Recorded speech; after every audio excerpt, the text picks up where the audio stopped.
Cette semaine dans Afrique, nous nous rendons au Kenya où l'association américaine Give Directly expérimente un revenu universel d'une vingtaine d'euros par mois versé aux plus pauvres. Puis nous partons dans une banlieue aisée d'Harare au Zimbabwe où une hutte arrondie au toit de chaume se démarque des habitations à l'architecture récente. Mais d'abord, les titres de l'actualité. L'Afrique du Sud a célébré dimanche dernier le centenaire de la naissance de Nelson Mandela avec le Global Citizen Festival, rendant hommage à la vie et à l'héritage de son révolutionnaire anti-apartheid.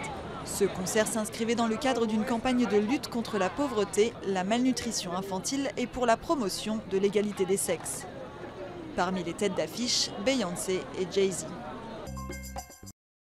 Les dirigeants du G5 Sahel se sont réunis jeudi à Nouakchott pour une conférence de ces bailleurs de fonds et partenaires qui ont salué les progrès significatifs réalisés depuis la création de l'organisation en juillet 2017.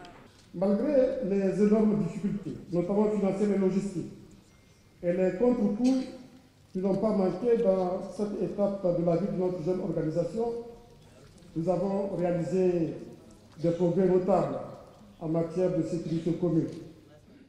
Les 5 États du Sahel, la Mauritanie, le Burkina Faso, le Tchad, le Mali et le Niger luttent contre l'insécurité dans le sud du Sahara depuis un soulèvement séparatiste touareg au nord du Mali en 2012. L'organisation souhaite renforcer ses projets de développement en améliorant l'accès au marché de l'emploi et à l'éducation dans les pays où les djihadistes profitent des carences de l'État pour s'implanter. La campagne pour le deuxième tour de la présidentielle à Madagascar a commencé mardi sous le regard attentif des observateurs.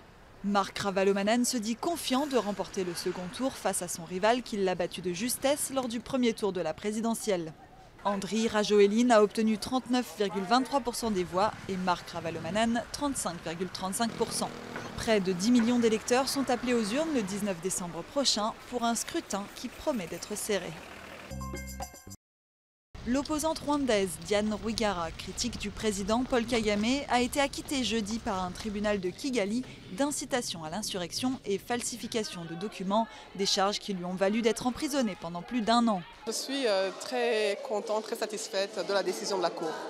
Diane Rwigara, 37 ans, a été arrêtée en septembre l'année dernière après le rejet de sa candidature à l'élection présidentielle de 2017 sous prétexte qu'elle avait falsifié des signatures dans le dossier présenté à la commission électorale.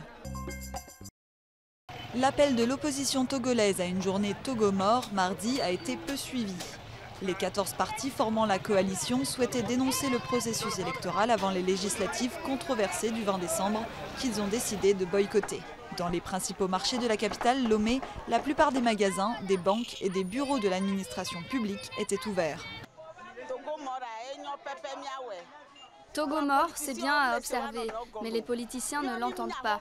Nous n'avons pas été dans de grandes écoles. Les jeunes sont au chômage, nos enfants sont sans emploi. C'est nous qui devons subvenir à leurs besoins.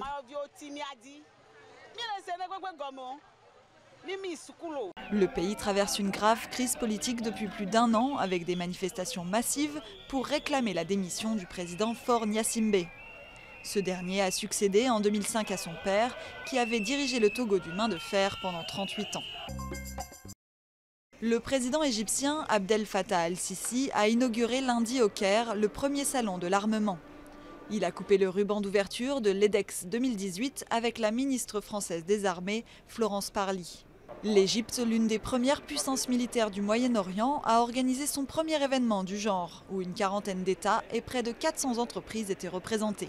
Les organisations de défense des droits de l'homme accusent régulièrement l'Égypte d'utiliser des armements d'origine européenne contre des civils, notamment pour réprimer l'opposition et les activistes.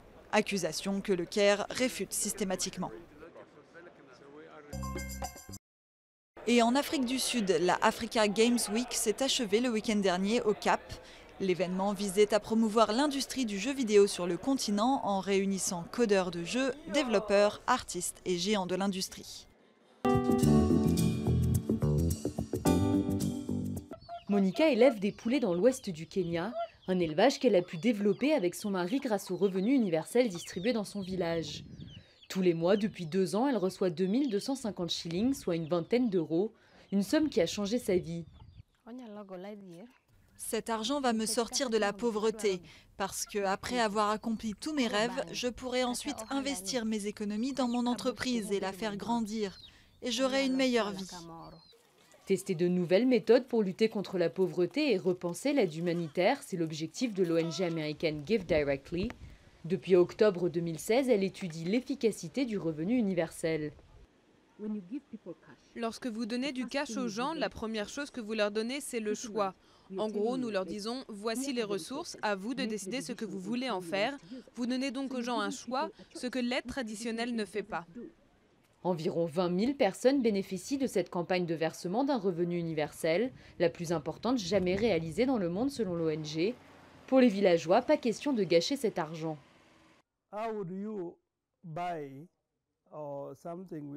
Qu'est-ce que vous voulez que j'achète avec 2000 shillings? C'est juste assez pour vous nourrir. Ce n'est pas assez pour aller acheter des choses inutiles. Cet argent doit vous aider à gagner votre vie, pas à faire des achats futiles. Les bénéficiaires sont répartis en plusieurs groupes. Certains recevront de l'argent pendant 2 ans, d'autres pendant 12 ans. L'expérience permettra aux habitants de ce village de manger à leur faim tous les jours, sans perdre de vue l'objectif final, mettre définitivement fin à l'extrême pauvreté.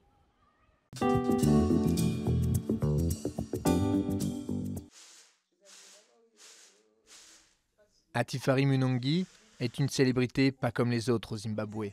Née à une époque où l'éducation des femmes n'était pas une priorité, cette ancienne enseignante est retournée à l'université une fois retraitée. 2 ans plus tard, à 78 ans, elle devenait la femme la plus âgée du pays à obtenir un diplôme universitaire.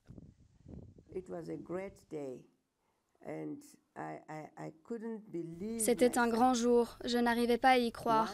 Quand j'ai obtenu le diplôme que j'ai toujours voulu avoir. Mon mari était diplômé et j'ai toujours voulu faire la même chose. C'était une grande réussite.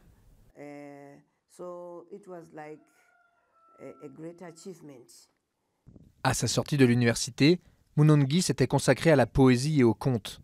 Mais depuis, celle qu'on surnomme affectueusement Gogo, ce qui veut dire grand-mère, investit son temps et ses économies dans un nouveau projet. Reproduire une maison traditionnelle dans sa propriété au cœur d'Harare. Son but, préserver l'héritage culturel du Zimbabwe. De nombreux aspects de la vie traditionnelle y sont enseignés, ce qui profitera aux visiteurs dans leur éducation et leur interaction avec les autres. Terminée en 2017, la propriété est composée d'une hutte ronde, d'un poulailler, d'un enclos pour faux bétail et même d'une réplique de l'espace traditionnel où les hommes débattaient des affaires du village. J'invite tous les jeunes enfants à venir, car il y a beaucoup à apprendre.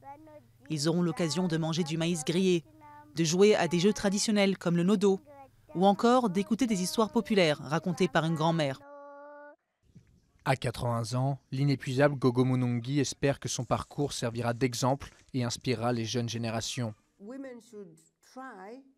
Les femmes devraient essayer de rêver grand. Les femmes ne devraient pas laisser les hommes rêver à leur place. Les femmes devraient rêver pour elles-mêmes. Des centaines d'écoliers ont déjà visité sa demeure traditionnelle et Munongi ne compte pas s'arrêter en si bon chemin. Elle espère que le projet rentrera bientôt dans le curriculum obligatoire pour les élèves d'Harare.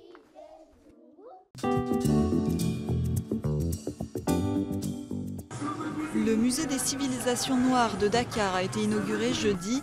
Un projet vieux de 50 ans destiné à célébrer les réalisations de l'homme noir des débuts de l'humanité à l'époque contemporaine. Le président sénégalais Macky Sall, qui a assisté à la cérémonie d'ouverture, a déclaré que le musée faisait partie d'un projet à long terme visant à promouvoir l'intégration culturelle. Le musée des civilisations noires rejoint en effet une dynamique au long cours, dynamique de confluence et de symphonie entre Africains et Afro-descendants unis dans l'affirmation de leurs valeurs de culture et de civilisation. Les marathoniens ont parcouru les rues de Libreville dimanche lors de la 6e édition du marathon du Gabon, remporté par le Kényan Shedrack Kimayo. C'est tout pour cette édition d'Afrique, on se retrouve la semaine prochaine.